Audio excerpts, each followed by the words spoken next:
જ્યારે દિવ્ય સન્નિધિ પર્વ આવ્યું ત્યારે બાપાને પૂછ્યું ત્યારે સ્વામી બાપાએ ખૂબ જ પ્રેમથી અને મહિમાથી પોતાના દેહનો વિચાર કર્યા સિવાય કાર્યકરો કેમ રાજી થાય અને કેમ વિશેષ લાભ મળે એ માટે જુદા જુદા આયોજનો કર્યા. દરેકને ચરણ સ્પર્શનો લાભ મળે જે અત્યારે શક્ય જ નથી, પણ સ્વામી બાપાએ સામેથી બધું ઊભું કર્યું.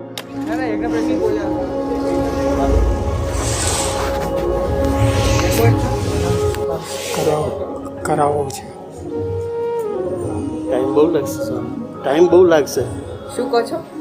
ચરણ સ્પર્શ કરાવો છે. એ પછી ગોઠવેલું છે, આયોજન કર્યું છે બાપા સામે. અહીંયા આવીને અને ફોટો છે પડાવશે આપની સાથે. આ જે સ્મૃતિ ભેટ છે આવશે, ઊભા રહેશે અને ફોટો પડશે. આપના દર્શન આવતા આવતા કરશે, પછી નીકળી જશે.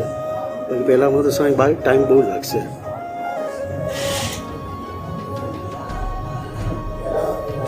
આયોજન પછી ભેગું થશે. આજે છે ફોટોનું, આજે છે અમે કરી દઈએ, ચલો વિચારવું વિચારવું પડશે. કરવું છે. તો પછી સ્વામી તો ભાઈ આવતીકાલે રાખીએ, કારણ કે બધાનું મેડિકલ કરાવવું ને બધું માસ્ક આપો. તો અમારી પાસે જોઈ લઈએ, ચલો ને અમે આયોજન પણ કરવું પડે. કરાવવું છે. હા, વાંધો જ નહીં.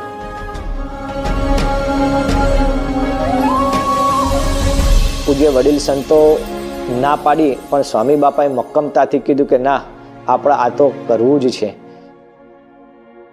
કાર્યકરોનું જે સમર્પણ છે, જે નિષ્ઠા છે, જે સેવા છે, એના ઉપર સ્વામી બાપાનો ખૂબ રાજીપો છે અને પોતે બધાથી ઉપરવટ થઈ અને આખું આયોજન કર્યું.